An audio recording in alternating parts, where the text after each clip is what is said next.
La mirada de un misionero josefino, Metamorfosis. En el segundo domingo de Cuaresma, la palabra de Dios define el camino que debe seguir el verdadero discípulo para llegar a una vida nueva.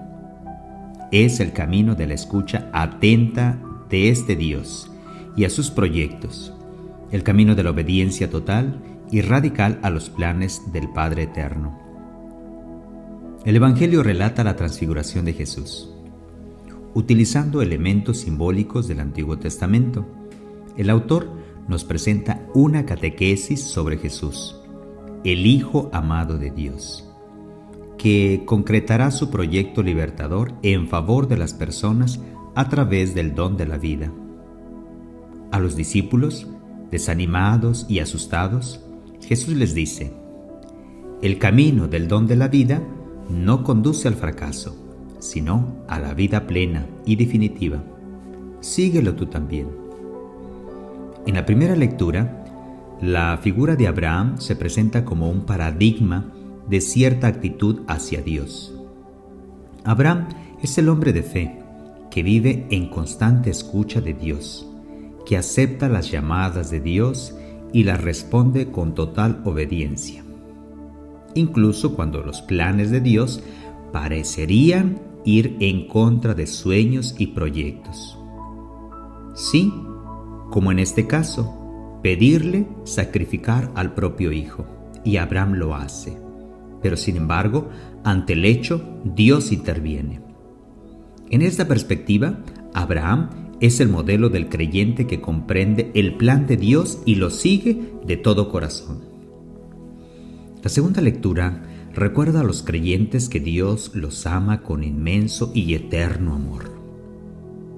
La mejor prueba de este amor es Jesucristo, el amado Hijo de Dios que murió para enseñar a las personas el camino a la vida verdadera. Por tanto, el cristiano no tiene nada que temer y debe afrontar la vida con serenidad y esperanza. Por ello, la importancia de conocer a Dios, no fuera de uno mismo, sino en nuestra propia vida, en la propia realidad. Desgraciadamente hemos seguido escuchando las voces de los que dominan el mundo y tratan de hacernos pasar el tiempo de una manera divertida y distraída. Tan solo algunas voces, como las de Papa Francisco, se han atrevido a decir que nuestro estilo de vida de consumistas no puede dar más de sí. Hay que cambiar totalmente nuestras vidas. ¿Porque están mal? No. ¿Porque perjudican? Eso lo estamos viendo con el virus, con el cambio de clima, con los contagios, tanto individual como colectivo. Hay varios signos fuera y dentro de nuestra familia que nos están evidenciando que ocupamos un cambio de vida. Sin duda, la crisis nos está llevando haciendo poco a poco tomar más conciencia y tener la firme esperanza de una nueva vida comenzando con nosotros mismos. Sobre todo ahora que ya empezamos a visualizar la vacuna.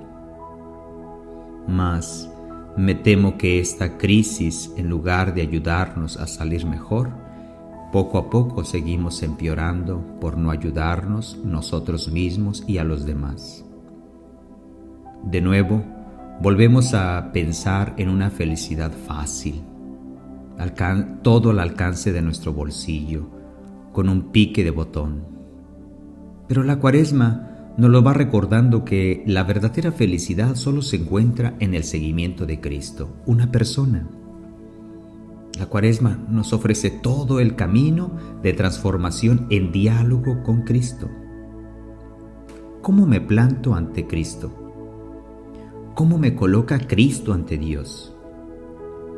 El Evangelio muestra que Jesús, desde su bautismo, se considera, se siente y actúa como el Hijo amado del Padre. Es esa convicción el que lo lanza a la vida misionera.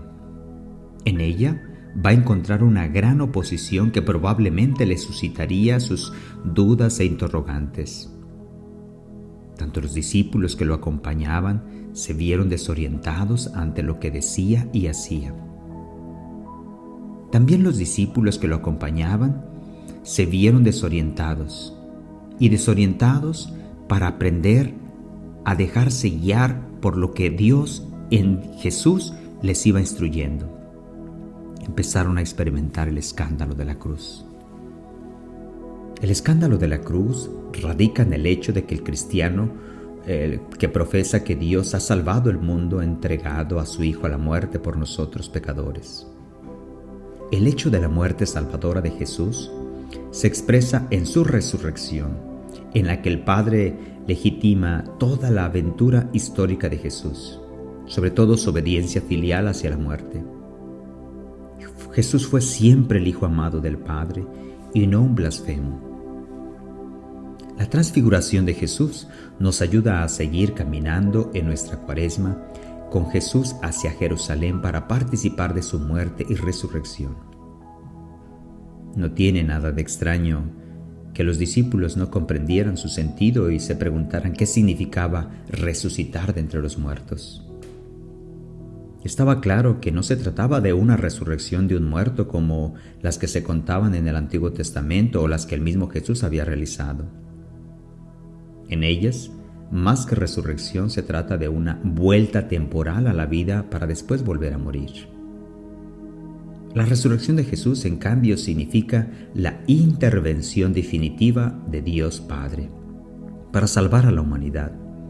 Jesús resucitado vive para siempre, para nunca más morir, y se ha convertido en causa de vida para todos los que hemos creído en Él. El anuncio de su pasión y muerte, así como la exhortación a tomar la cruz, habían causado en aquellos primeros discípulos un efecto de desaliento. Pero también Jesús les había dicho que iba a resucitar. Por eso, en la transfiguración, la manifestación su gloria para fortalecernos en la fe, haciéndoles ver en ella la luz luminosa, la que sería el acontecimiento pascual de su resurrección, indicándoles que en él se cumplirían las promesas contenidas en el Antiguo Testamento, específicamente en el texto del libro de la Ley de los Profetas, simbolizados en las figuras presentes del que habla el Evangelio, Moisés y Elías. Pero esto solo lo entenderían en su verdadero sentido aquellos discípulos después de la muerte de Jesús, lo cual explica por qué Él les dijo que no contaran a nadie lo que habían visto, hasta que el Hijo del Hombre hubiera resucitado. La montaña, entendida como metáfora religiosa, implica esfuerzo, empeño, purificación, en donde solo es necesario lo imprescindible. Alcanzar la cima implica superación. Al mismo tiempo, la montaña es lugar privilegiado de búsqueda, encuentro, escucha con nosotros mismos y con Dios. En esta Cuaresma tal vez sea preciso salir de nuestras rutinas, esforzándonos por subir y contemplar las dificultades de la vida como parte de un camino que nos permitirá tener una mirada más nítida de la existencia. Como nos recordaba Pablo en la segunda lectura, si Dios está con nosotros, ¿quién estará contra nosotros?